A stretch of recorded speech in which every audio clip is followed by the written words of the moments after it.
Welcome to the CES and the booth of Mercedes-Benz here 2020. Why am I surrounded with pictures of the movie Avatar, and what is the name AVTR about? And how will mobility look in the far future? We're going to find out today. What really unites us is the quest to push the boundaries of technology. Lightstorm, his company, has always been about, how do you get to the next technological edge of filmmaking, which is what we're trying to do in the car business, the in or unrest for what's next, always pushing beyond, always thinking about what the next great thing is, and letting your energy, your fantasy, your creativity work for you. But that's not the only thing. It's also about sustainability. That's what the Avatar movie is about. It's a message to bring harmony between man and nature. And that's also what we want to do with our sustainable business model, make sure that mobility in the future has zero impact on nature. So next to me now is Gordon Wagoner, Chief Design Officer of Mercedes. Gordon, I have a question. When we talk about that concept car here, the future of the mobility, how interesting is it to create something like it? And how was the cooperation with Avatar or being inspired by this? Yeah, I think for us it's a dream come true, designing a car that is inspired by a fantasy or sci-fi movie like Avatar. And I think the result is something super futuristic that brings our design philosophy of sensual purity to an entirely new level, that picks up of many sustainable ideas, whether it's the overall shape that is efficient and in harmony looking, whether it's materials, recycled materials in the interior, and most of all the interaction system that merges car and driver into one living organism, and that can actually transform you from planet Earth to planet Pandora. So there's so many revolutionary ideas. If you look at these flaps there, they mimic the raising of animals' hair when they move or getting excited, and so this car can communicate with you as it's a living organism. And so there's so many revolutionary stuff here that makes that a very, very special concept car. The design language of this concept, of course, is extremely modern, far into the future. But when you look at the front of the car, I will instantly recognize this is part of the EQ family, and this is because of the shapes of the colors of the car. But on the other hand, when I look at this small star and this big surface at the front, that reminds me of the super sports cars of Mercedes out of the 70s and 80s. And so you do find both in that car, which one is the heritage and the other one is the far future. A very important thing with this study here is to get an idea of how the user experience of the interior of the car will be in the future. And this is something I'm going to get explained by an expert now. Well, first of all, when we get into this car and the interior of the Vision AVTR, what is most apparent is that all the traditional user interface elements have disappeared. We no longer have traditional displays or buttons. Everything has merged and is seamless. It's one with the interior. The concept is fully autonomous.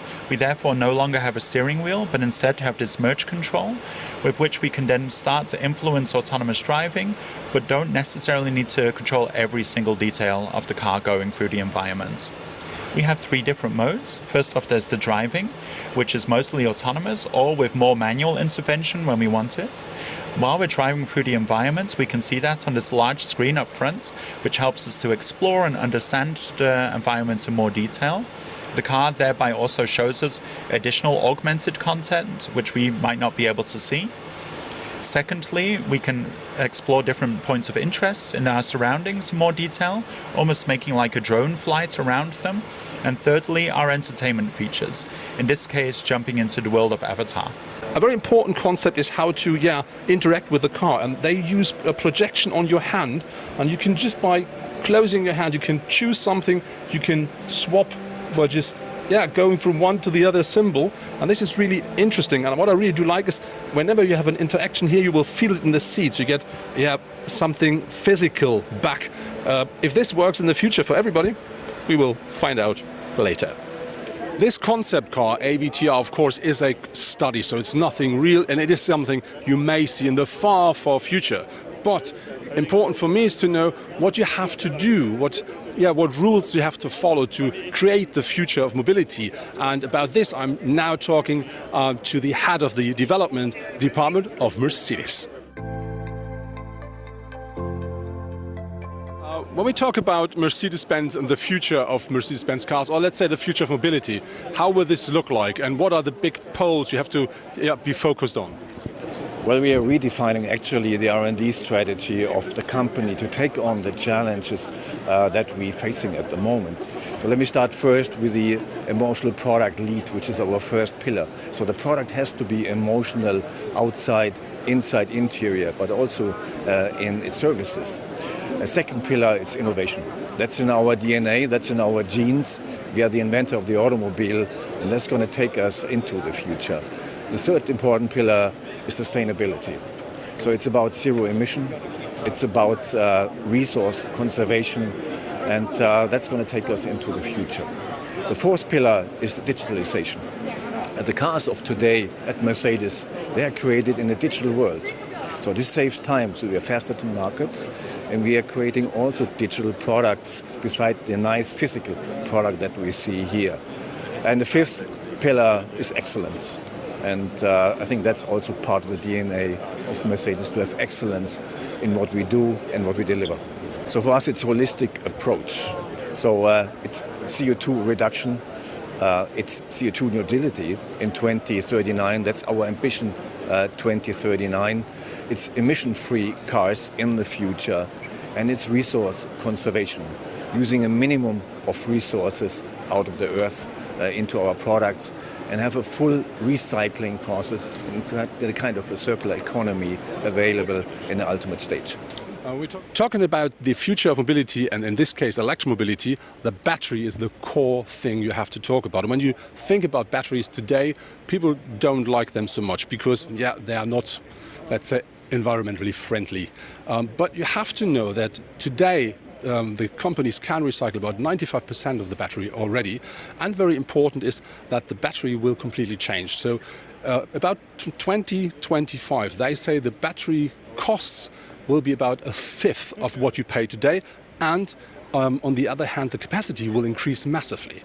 But I think more important is that the target is to really get rid of all the things they use today, like these special metals for batteries like cobalt, nickel and all this stuff, and they're going to replace this, and so the battery is going to get more environmental friendly. And another thing is, when you look at how the battery is built, we have liquids at the moment in the battery which are flammable, which are toxic, and that means that you have every single cell has to be completely sealed, and if you look about the whole battery package, it needs to be sealed as well, and it needs to be very strong. If you have an accident, nothing will happen. And if you change this so you will not have any liquids anymore, means you can do everything a lot more smaller and a lot more lighter, and that is a very important step to get with the same size of a battery, a lot more of capacity. And the far thing they're going to look at is the future in about 20 years. Then batteries will be completely organic, and that means that you can not only recycle a battery, then your battery is just organic waste.